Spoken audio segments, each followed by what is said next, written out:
Assalamualaikum warahmatullahi wabarakatuh. Sebelumnya terima kasih kepada Ibu Dr. Emilia Nur MPD selaku dosen pengampu pada mata kuliah evaluasi pembelajaran fisika. Perkenalkan, kami dari kelompok 6 akan mempresentasikan hasil observasi evaluasi pembelajaran fisika yang beranggotakan yaitu saya Yulia Fitrina Desi dengan NIM 230334045 Saya dan Meisya rekan Karina saya Syahrani dengan NIM 230331117. Pada presentasi ini untuk materi pertama itu akan disampaikan oleh Mesya. Kepada Mesya dipersilakan.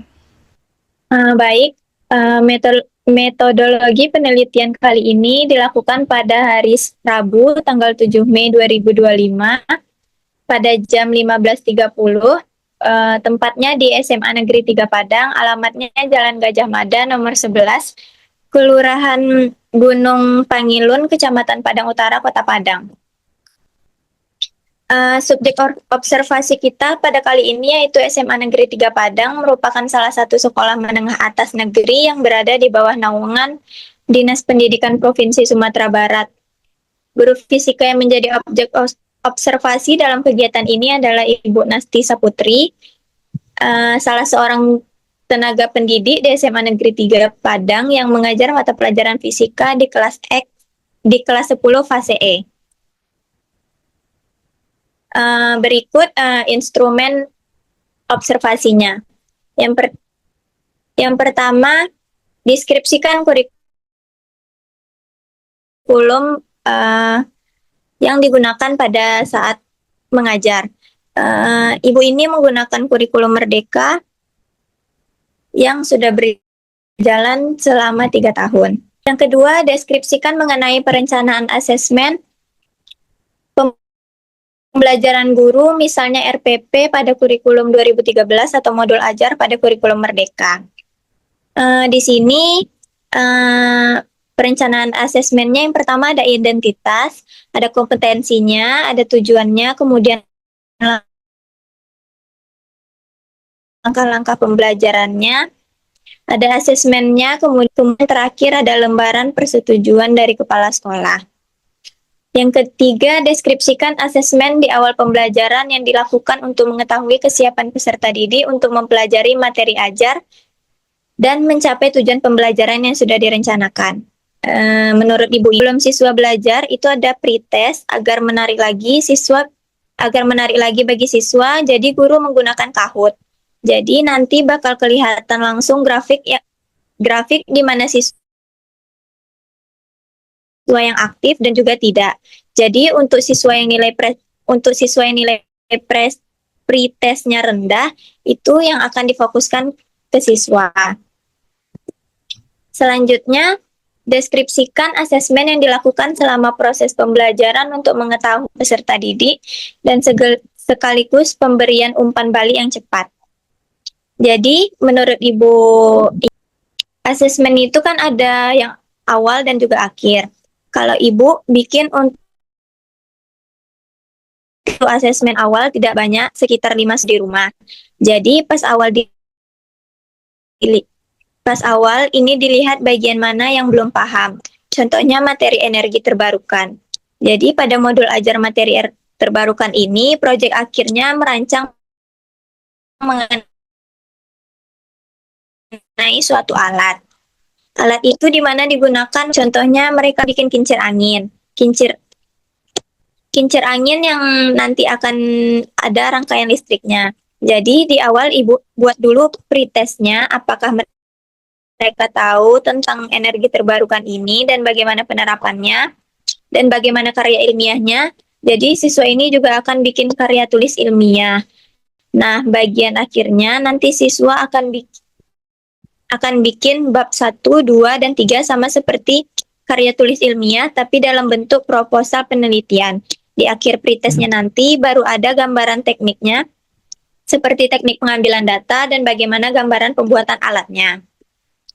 Selanjutnya, pertanyaan kelima, deskripsikan asesmen sumatif, yaitu asesmen yang dilakukan untuk memastikan ketercapaian seluruh tujuan pembelajaran. Jadi, Asesmen sumatif ini kan selesai layan hariannya akan diambil dari soal pada modul yang udah diberikan kepada siswa dalam bentuk soft file.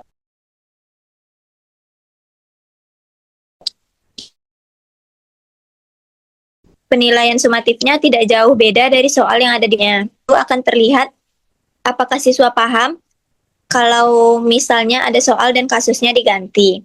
Pertanyaan selanjutnya,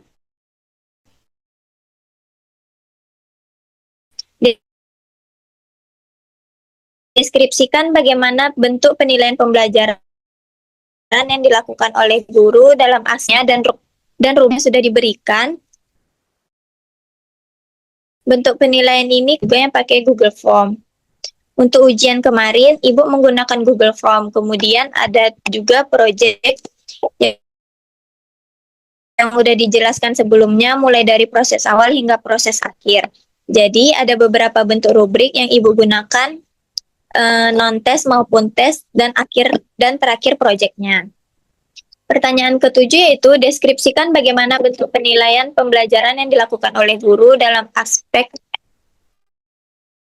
afektifnya. Misalnya dalam bentuk tes dan non-tes serta instrumen dan rubrik penilaiannya. Jadi kalau afektif ini kan sikap. Nah, sikap ini kan kita kebiasaan di SMA 3 ini kalau siswa datang biasanya guru-gurunya di depan untuk melakukan salam. Di sana mahasiswa. Nah, di sana kita bisa lihat ada siswa yang terlambat, berarti kan udah kena. Jadi nanti di akhir pembelajaran akan dapat absen dari piket untuk nilai sikap sopan santun mereka. Misalnya kalau ada yang terlambat,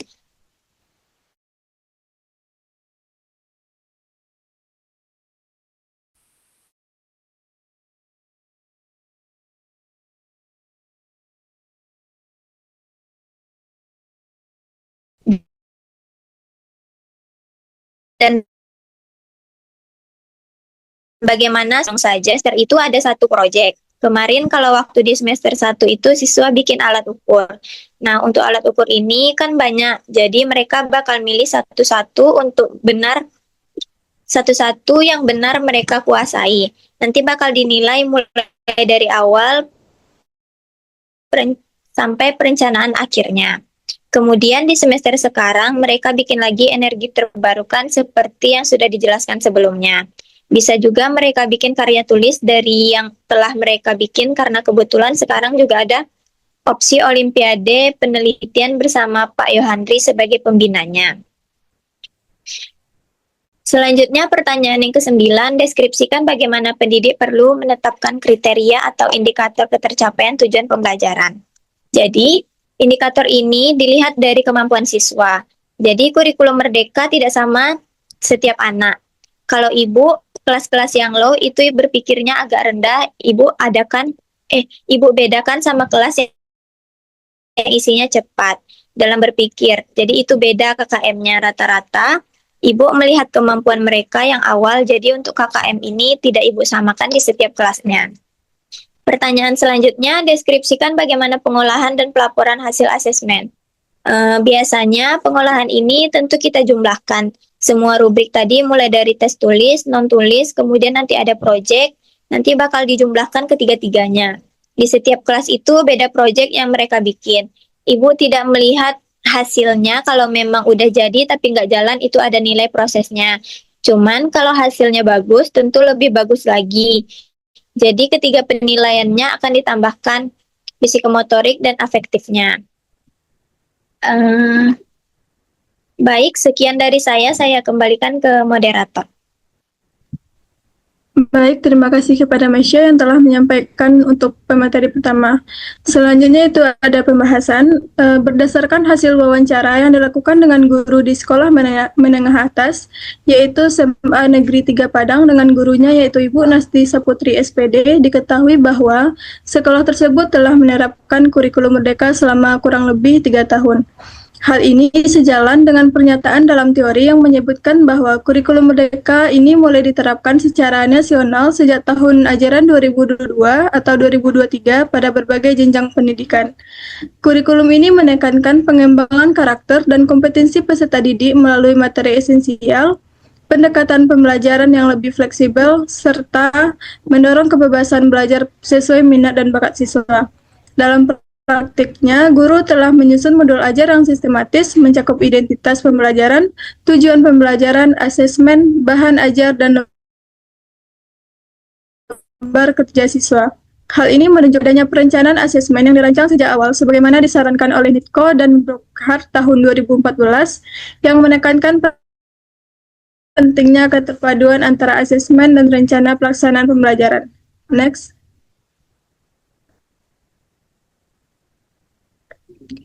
Dalam menetapkan kriteria ketercapaian tujuan pembelajaran atau KKTP, guru menyesuaikannya dengan kemampuan siswa di setiap kelas. Hal ini menunjukkan penerapan prinsip diferensiasi yang sesuai dengan karakter kurikulum merdeka, di mana capaian minimal tidak diseragamkan tetapi disesuaikan dengan kondisi dan kemampuan siswa. Secara keseluruhan, hasil observasi ini menunjukkan bahwa guru telah mengimplementasikan asesmen pembelajaran sesuai dengan prinsip-prinsip yang termuat dalam kurikulum merdeka. Asesmen dilaksanakan secara sistematis, beragam, berbasis teknologi, dan mencerminkan ketiga domain dalam taksonomi Bloom. Penilaian ini dilakukan secara adil, objektif, edukatif, dan orientasi pada pengembangan karakter serta kompetensi peserta didik. Dengan demikian, asesmen yang dilakukan tidak hanya berfungsi sebagai alat ukur capaian akademik, tetapi juga sebagai sarana pembentukan profil pelajar Pancasila yang berdaya saing, mandiri, dan berkarakter. Next. Selanjutnya itu ada pembahasan per poin yang berdasarkan dengan teori yang ada. Yang pertama itu penerapan kurikulum di sekolah. Berdasarkan hasil wawancara dengan guru fisika di SMA Negeri 3 Padang, diketahui bahwa sekolah tersebut telah menerapkan kurikulum merdeka selama lebih kurang 3 tahun. Hal ini menunjukkan bahwa sekolah telah merespon dengan baik kebijakan pendidikan nasional yang mengedepankan fleksibilitas, kebermaknaan, dan pembelajaran berdiferensiasi. Penerapan kurikulum merdeka ini sejalan dengan pendapat Hartoyo tahun 2022 yang menyatakan bahwa kurikulum merdeka dirancang untuk mengakomodasi minat dan bakat siswa sejak dini, dengan menitikberatkan pada pengembangan karakter dan kompetensi inti yang relevan, melalui materi esensial dan pendekatan berbasis proyek. Kurikulum ini juga mengizinkan guru untuk menyesuaikan pembelajaran sesuai tahap capaian dan kebutuhan siswa. Dalam menyesuaikan pembelajaran sesuai tahap capaian dan kebutuhan siswa, SMA Negeri 3 Padang telah menjadi bagian dari transformasi pendidikan yang mengutamakan kemandirian belajar dan penguatan profil pelajar Pancasila. Next. Selanjutnya itu ada perencanaan asesmen pembelajaran.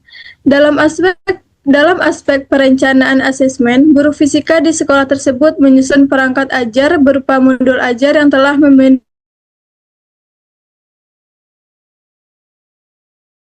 unsur tujuan pembelajaran, langkah-langkah pembelajaran, asesmen, bahan ajar, LKS atau LKPD, dan lembar persetujuan kepala sekolah.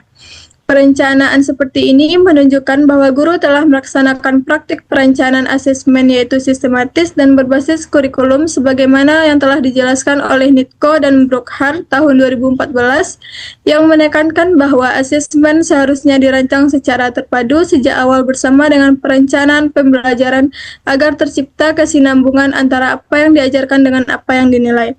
Dengan adanya modul ajar yang lengkap dan terstruktur, guru dapat memastikan bahwa seluruh kegiatan pembelajaran dan evaluasi berfokus pada pencapaian kompetensi yang diharapkan serta memperhatikan karakteristik peserta didik secara individual. Next. Selanjutnya itu ada asesmen awal pembelajaran atau diagnostik. Dalam pelaksanaan asesmen awal atau asesmen diagnostik ini, guru menggunakan metode pretest yang disajikan secara digital melalui platform Kahoot untuk menarik perhatian siswa dan sekaligus mengidentifikasi kesiapan belajar serta pemahaman awal siswa terhadap materi yang akan dipelajari. Inovasi ini mencerminkan pemanfaatan teknologi asesmen sebagaimana yang telah dijelaskan oleh Redeker tahun 2017 bahwa platform digital ini dapat meningkatkan efisiensi asesmen sekaligus memungkinkan guru untuk menyesuaikan strategi pembelajaran berdasarkan data awal yang diperoleh. Asesmen ini termasuk dalam kategori Assessment for Learning yang merupakan asesmen formatif bertujuan untuk memberikan gambaran kesiapan siswa sebelum proses belajar dimulai, yaitu menurut Budiono dan Hatip tahun 2023. Penggunaan Kahoot juga mendorong partisipasi aktif siswa, mempercepat proses umpan balik, dan mendukung guru dalam menentukan strategi pendampingan yang lebih tepat terhadap siswa yang membutuhkan intervensi lebih lanjut. Next. Selanjutnya itu ada asesmen formatif selama pembelajaran. Guru fisika tidak hanya mengandalkan pretest sebagai asesmen awal, tetapi juga menerapkan asesmen formatif secara berkelanjutan selama proses pembelajaran berlangsung melalui pemberian soal singkat, pengamatan, serta keterlibatan siswa dalam proyek ilmiah seperti perancangan alat berbasis energi terbarukan dan penyusunan proposal ilmiah. Hal ini sesuai dengan pendapat Black and William tahun 1998 yang menyatakan bahwa asesmen formatif ini merupakan strategi yang sangat efektif untuk mendorong perbaikan belajar dan penyesuaian strategi pengajaran oleh guru. Proyek yang diberikan mengintegrasikan domain kognitif, afektif, dan psikomotorik sebagaimana tercantum dalam taksonomi Bloom, yaitu menurut Sutiah tahun 2016. Next. Selanjutnya itu ada asesmen sumatif untuk menilai capaian pembelajaran. Setelah penyampaian satu topik atau satu bab selesai, guru ini melakukan asesmen sumatif melalui pemberian soal yang diambil dari modul ajar, tetapi dengan konteks dan kasus yang dimodifikasi untuk menguji kemampuan siswa dalam menerapkan konsep pada situasi baru. Strategi ini mencerminkan penerapan assessment of learning, yaitu asesmen yang berfungsi untuk memastikan ketercapaian tujuan pembelajaran secara menyeluruh, yaitu menurut Budiono dan Hatip tahun 2023. Dengan memodifikasi soal, guru mendorong siswa untuk berpikir lebih dalam dan tidak hanya menghafal materi, tetapi juga menganalisis dan menyintesis informasi yang sesuai dengan level kognitif menengah hingga tinggi dalam revisi taksonomi Bloom, yaitu menurut Anderson dan Cradwell tahun 2001. Oleh karena itu, asesmen sumatif ini tidak hanya mengukur hafalan, tetapi lebih pada kemampuan pemahaman konseptual dan transfer pengetahuan. Next.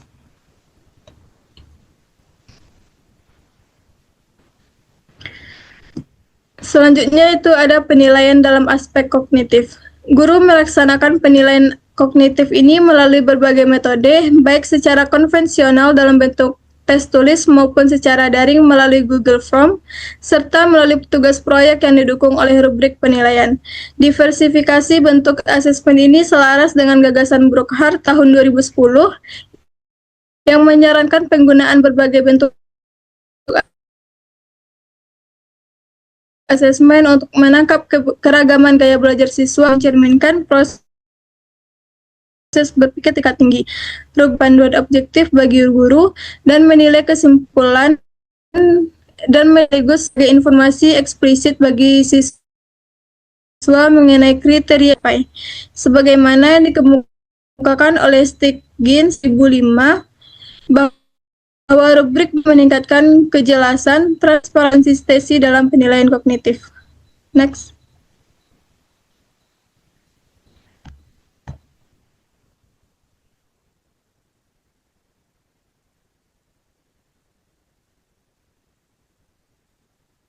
Selanjutnya itu ada penilaian dalam aspek afektif. Penilaian afektif ini dilakukan melalui pengamatan terhadap kebiasaan dan sikap siswa dalam kehidupan, memberi salam kepada guru, kedisiplinan dalam kehadiran, dan penilaian teman sebaya untuk menilai sikap siswa. Praktik ini sesuai dengan taksonomi Cradwell yang mengklasifikasikan aspek afektif ke dalam 5 tingkatan, mulai dari penerimaan hingga karakterisasi, dan menekankan bahwa sikap dapat dinilai dari partisipasi aktif, konsistensi perilaku, dan nilai yang dianut siswa, yaitu menurut Sutiah tahun 2016. Penilaian ini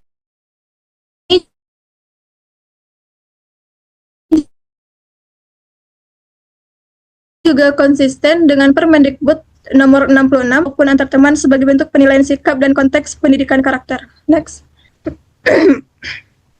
Selanjutnya itu ada penilaian dalam aspek psikomotorik.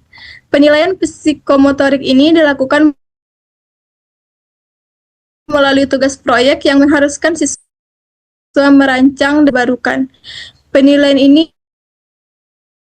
dilakukan dari tahap perencanaan, pelaksanaan, hingga presentasi hasil akhir, mencerminkan keterampilan berpikir kritis, pemecahan masalah, dan kreativitas.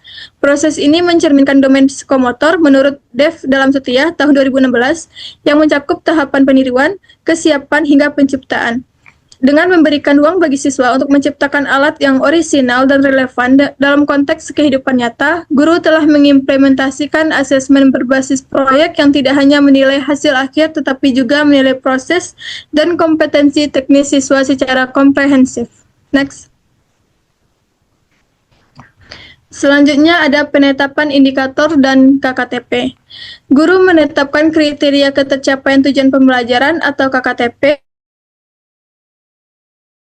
dengan mempertimbangkan kemampuan awal siswa di tiap kelas, sehingga standar penilaian ini tidak disamakan tetapi disesuaikan secara diferensial.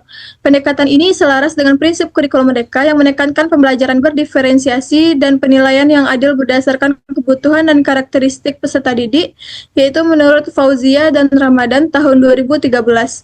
Menurut Wijayama dan kawan-kawan tahun 2014, KKTP ini dapat ditentukan melalui berbagai pendekatan seperti deskripsi kriteria, rubrik, skala nilai, atau persentase capaian indikator. Guru dalam hal ini telah menerapkan prinsip berkeadilan dan fleksibilitas dengan menggunakan kombinasi pendekatan tersebut agar penilaian benar-benar mencerminkan perkembangan belajar siswa secara otentik. Next.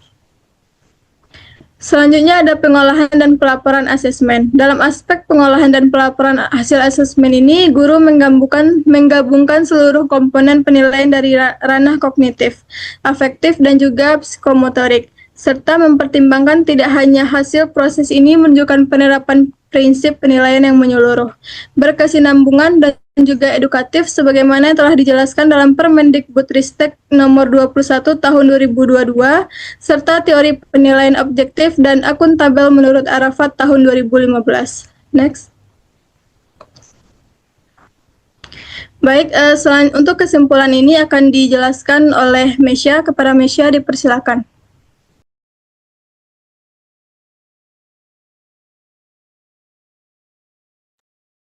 Baik, jadi dapat kita simpulkan bahwa yang pertama, penerapan kurikulum merdeka dalam asesmen pembelajaran fisika. Guru telah menerapkan kurikulum merdeka dengan baik melalui modul ajar yang lengkap, menyelaraskan asesmen dengan tujuan pembelajaran dan karakteristik siswa secara sistematis. Yang kedua, bentuk dan pelaksanaan asesmen awal, formatif, dan sumatif.